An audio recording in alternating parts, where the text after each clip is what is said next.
مدینہ منورہ سے 25 کلومیٹر دور حادثے میں جو ٹریفک حادثہ ہوا تھا اس میں جو شہید ہوئے تھے 45 حیدرآبادی، جس میں بچے بھی شامل ہیں، خواتین بھی شامل ہیں اور مرد حضرات بھی اور جوان بچے بھی شامل ہیں، ان کی آج جنت البقیع میں تدفین عمل میں آئی۔ اور حیدرآبادیوں کی اور خاص طور پر آپ دیکھیں گے کہ مختلف مقامات سے، جدہ سے، مکہ سے اور مختلف ریاض وغیرہ سے بھی حیدرآبادی تشریف لائے تھے مدینہ منورہ میں، اور مدینہ منورہ میں مسجد نبوی صلی اللہ علیہ وسلم میں ان کی نماز جنازہ ادا کی گئی۔ اور نماز جنازہ کے موقع پر بھی ریاض الجنہ کے جو قریب یعنی جو متعلقین ہوتے ہیں انہیں داخل ہونے کی اجازت دی جاتی ہے۔ تو بہرحال سیاست ٹی وی کی جانب سے اور سیاست اخبار کی جانب سے میں نے وہاں یعنی نماز جنازہ میں شرکت کی، اور اس موقع پر محمد اظہر الدین ریاستی اقلیتی بہبود جو تھے وہ بھی موجود تھے، اور اس کے علاوہ ماجد حسین MLA جو ہیں وہ بھی موجود تھے، اور ہندوستانی جو سفارت خانہ ہے، ہندوستانی قونصل خانہ ہے، اس کے اعلیٰ عہدیدار بھی اس وقت موجود تھے۔ سب سے اچھی بات یہ رہی کہ مقامی جو عہدیدار تھے، سعودی حکام نے غیر معمولی تعاون کیا، اور جب جنت البقیع میں یہ جنازے پہنچے تو وہاں کے جو مناظر تھے وہ سب کو رلا رہے تھے۔ ایسے دردناک مناظر تھے کہ آپ اندازہ کیجئے کہ ایک گھر کے 18 افراد، ایک خاندان کے 16 افراد اگر اپنی زندگیوں سے ہاتھ دھو بیٹھتے ہیں تو ان کے ارکان خاندان کا کہ غم کا کیا حال ہوگا۔ ان کے آنسو تو رک نہیں رہے تھے، اور وہاں جتنے بھی لوگ جمع ہوئے تھے وہ سب کے سب رو رہے تھے۔ ایک طرف غم بھی تھا، دوسری طرف رشک بھی کر رہے تھے کہ ان 45 شہداء کو اللہ تعالیٰ نے جنت البقیع میں جگہ دی، اور اللہ تعالیٰ نے ان کے مرتبوں کو بلند کیا۔ اور جہاں تک جنت البقیع کا سوال ہے، جنت البقیع کے بے شمار فضائل ہے۔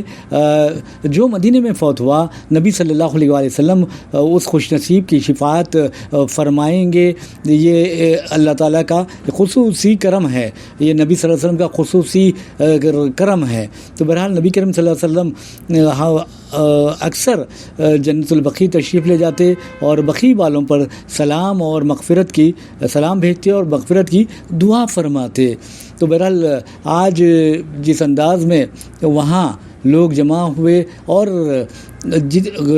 جہاں حیدرآبادی اور تلنگانہ کے لوگ وہاں موجود تھے، وہیں پر آپ ریاست کرناٹک کے، تامل ناڈو کے اور دوسرے ریاستوں کے بھی لوگ اس نماز جنازہ میں اور تدفین کے موقع پر موجود تھے۔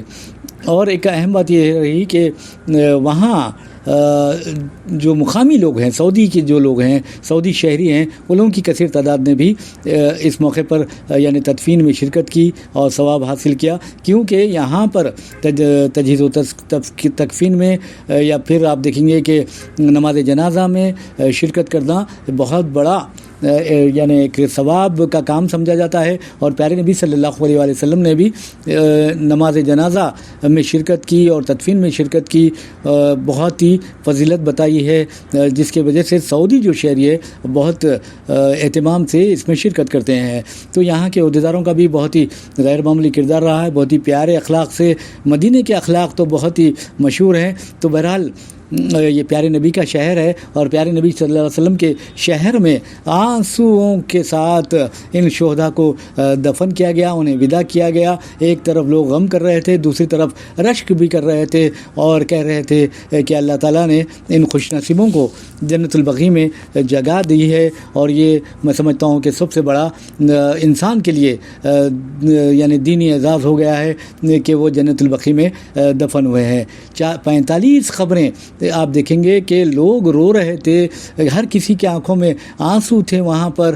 اور ایک مرحلہ ایسا بھی آیا کہ ایک خبر پر مٹھی جو پھوڑا ہوتا ہے، اس پھوڑے کا استعمال کرتے ہوئے اظہر الدین نے خبر میں مٹی بھی ڈالی۔ تو بہت لوگوں نے دعا کی، اور یہاں پر خاص طور پہ آپ دیکھیں گے کہ حرمین شریفین میں ان شہداء کے لیے دعا بھی کی گئی، اور دعا کے ساتھ ساتھ جو متعلقین ہیں ان کے صبر جمیل کے لیے دعا کی گئی. اور ایک اہم بات یہ ہے کہ شعیب جو بچہ تھا وہ جو بچ کر واحد بچ نکلنے والا نوجوان ہے وہ ابھی فی الوقت اسپتال میں زیر علاج ہے. جبکہ میری بات ہوئی ہے شعیب کے بھائی سمیر سے اور ان کے بہن بھائی وغیرہ سے بھی. اور آپ کو یہ بتا دوں کہ تقریباً ایک خاندان ایسا بھی ہے جس کے مختلف یعنی رشتہ دار دوست احباب ملا کر 16 افراد شہید ہوئے ہیں اور ایک خاندان جو ہے وہ 18 افراد شہید ہوئے ہیں. تو بہرحال ہر مقام پر چاہے مکہ ہو یا مدینہ میں ہو ہوٹلوں میں اور یہاں تک کہ آپ دیکھیں گے حرمین شریفین میں اس کے بہت زیادہ چرچے تھے. تو بہرحال میں سیاست کے لیے سیاست ٹی وی کے لیے یہ رپورٹ بھیج رہا ہوں. میں محمد ریاض احمد. اللہ حافظ.